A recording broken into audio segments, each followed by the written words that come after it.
নমস্কার বন্ধুরা, প্রতিমার রান্নাঘরে সব বন্ধুদেরকে স্বাগত জানিয়ে শুরু করছি আজকের রেসিপি। আজকে আমি সজনে শাকের দুর্দান্ত স্বাদের একটা রেসিপি তোমাদের সাথে শেয়ার করব। সত্যি বলছি, এইভাবে শাকটা রান্না করলে এই শাকটা এতটা টেস্টি হয় যে এই শাক দিয়েই কিন্তু এক থালা ভাত নিমেষেই খাওয়া হয়ে যাবে, আর অন্য কোনো রেসিপির কথা মনেই পড়বে না। সত্যিই শাকটা আমি কিভাবে রান্না করব সেটা কিন্তু তোমরা প্রথম থেকে শেষ পর্যন্ত আমার পুরো রেসিপিটা দেখো, তাহলে তোমরাও কিন্তু খুব সহজেই এই দুর্দান্ত স্বাদের রেসিপিটা বাড়িতে বানিয়ে নিতে পারবে। আর সজনে শাকের ভীষণ উপকারিতা সেটা তো তোমরা সবাই জানো। আর শাক অনেকেই অনেকভাবে রান্না করো, তবে আমি কিভাবে রান্না করব সেটা কিন্তু তোমরা পুরোটা দেখো। আমি এখানে আমার ফ্যামিলি মেম্বার অনুযায়ী শাক নিচ্ছি, তোমরা তোমাদের ফ্যামিলি মেম্বার অনুযায়ী শাকটা নিও। সবের প্রথম শাকটাকে দুই সাইড ভালো করে দেখে নিয়েছি। দেখে নেওয়ার পর এখন শুধু হাত দিয়ে টেনে এর শক্ত ডাঁটিগুলো বাদ দিয়ে দিচ্ছি। আর এটা এমন শাক, এটা কিন্তু বঁটিতে কাটতে হয় না। দেখো, সব শাকগুলো আমার শক্ত ডাঁটি থেকে আলাদা করা হয়ে গেছে। এবার এই শাকটাকে আমি ঝুড়ির মধ্যে নিয়ে নিচ্ছি। শাকটাকে ভালো করে ধুয়ে নেব। শাকটাকে ধুয়ে নিয়েই কিন্তু আমি ফিরে আসব, তোমরা কিন্তু স্কিপ করে চলে যেও না। দেখো, শাকটাকে ভালো করে ধুয়ে নিয়েছি। আমি 4 বার জল পাল্টে শাকটাকে ধুয়েছি। শাকটাকে এখন ঝুড়ির মধ্যেই রাখবো। আর এই শাকেতে দেওয়ার জন্যে নিচ্ছি দেখো দুটো বেগুন। যেহেতু বেগুন দুটো ছোট, সেই জন্যে দুটো নিচ্ছি। এবার এই বেগুনটাকেও আমি কেটে নেব। বেগুনটাকে কেটে ধুয়ে নিয়ে ফিরে আসব। তোমরা আমার সাথে থেকে পুরো রেসিপিটা দেখো। দেখো, বেগুনটাকে কেটে নিয়েছি। বেগুনটাকে কেটে ধুয়ে আবার এই স্টিলের প্লেটেই নিয়ে নিয়েছি। আর বেগুনটাকে দেখো এইভাবে ছোট ছোট করে কাটতে হবে। এই রেসিপিটাতে আমি দেখেছি বেগুনকে বড় করে কাটলে ততটা মানায় না, ছোট করে কাটলে শাকের সাথে সুন্দরভাবে অ্যাডজাস্ট হয়ে মিশে যায়। চলো এখন তাহলে শাকটা রান্না শুরু করি। সবের প্রথম গ্যাস জেলে কড়া বসিয়ে দিয়ে কড়াতে দিয়ে দিচ্ছি শাকগুলো। এই শুকনো কড়াতেই শাকগুলো দেওয়ার পর আগে একটু শাকগুলোকে ভালো করে উল্টে পাল্টে নাড়াতে থাকবো। এতে করে শাকটা অনেকটাই কমে যাবে।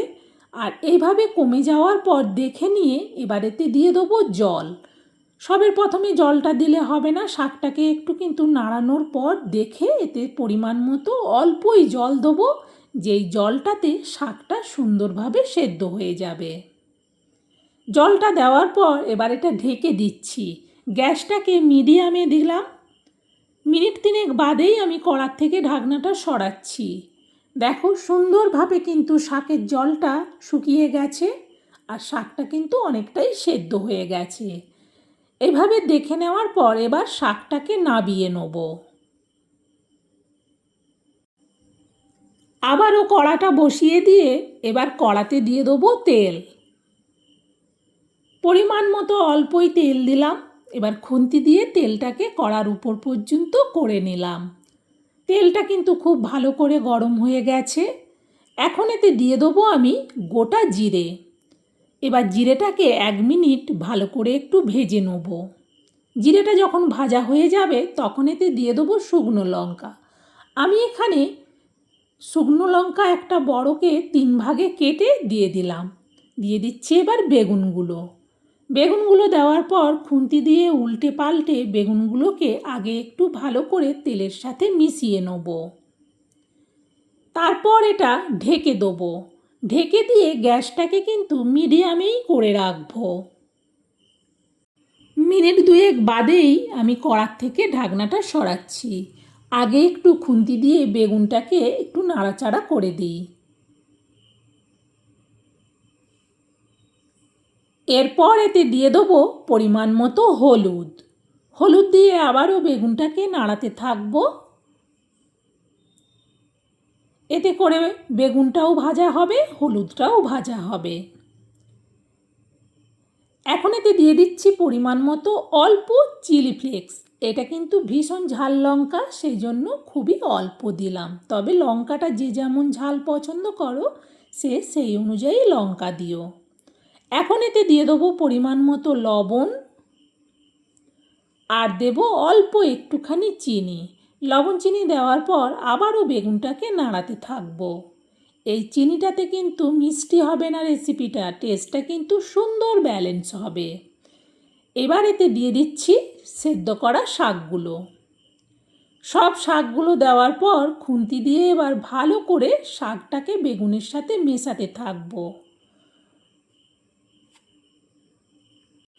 যেহেতু এই শাকটা একটু শক্ত শাক হয়, সেই জন্যে এইভাবে একটু সেদ্ধ করে নিলে, আর জলটা এমনভাবে দেবো যে জলটা কিন্তু পুরো শাকের সাথে শুকিয়ে যাবে। মাঝখানে জায়গা করে দিয়ে দিলাম এবার একটা বড় সাইজের গোটা পেঁয়াজ কুচি। পেঁয়াজ কুচিটা দেওয়ার পর এবার শাক আর বেগুন দিয়ে উপর থেকে একটু ঢেকে দিলাম। তারপর এটা ঢাকনা বন্ধ করে গ্যাসটাকে লোতেই রাখবো। প্রায় মিনিট 3 বাদে আমি কড়ার থেকে ঢাকনাটা খুলছি। যখনই ঢাকনাটা খুললাম ভীষণ সুন্দর একটা সেন্ট। খুন্তি দিয়ে ভালো করে শাক শুদ্ধ বেগুন আর পেঁয়াজকে ভালো করে নাড়াতে থাকবো।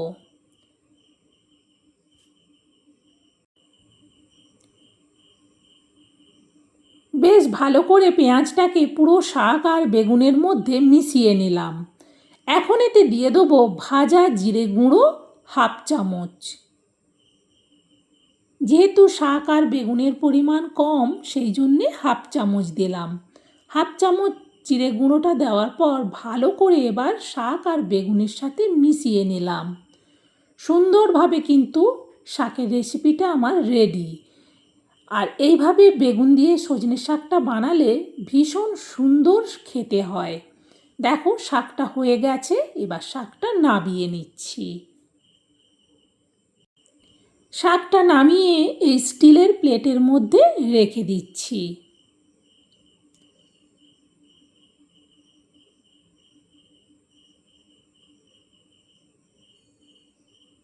সত্যি বলছি বন্ধুরা, এইভাবে সজনে শাকটা রান্না করলে দুর্দান্ত সেন্ট হয় আর ভীষণ সুস্বাদু হয়। তোমরা একবার আমার দেখানো পদ্ধতিতে বেগুন দিয়ে সজনে শাকের রেসিপিটা বানিয়ে দেখো, এর স্বাদ মুখে লেগে থাকবে। এটা দিয়েই পুরো ভাত খাওয়া হয়ে যাবে। আমার এই সজনে শাকের রেসিপিটা তোমাদের কেমন লাগলো সেটা কমেন্টে জানিও। ভালো লাগলে অবশ্যই একটা লাইক দিও, আর তোমরাও রেসিপিটা শেয়ার করে দিও, যাতে এইভাবে বেগুন দিয়ে সজনে শাকের রেসিপিটা সবাই বাড়িতে বানিয়ে নিতে পারে। আজকের মতো রেসিপি শেষ, আবার পরের রেসিপিতে দেখা হবে। সবাই ভালো থেকো।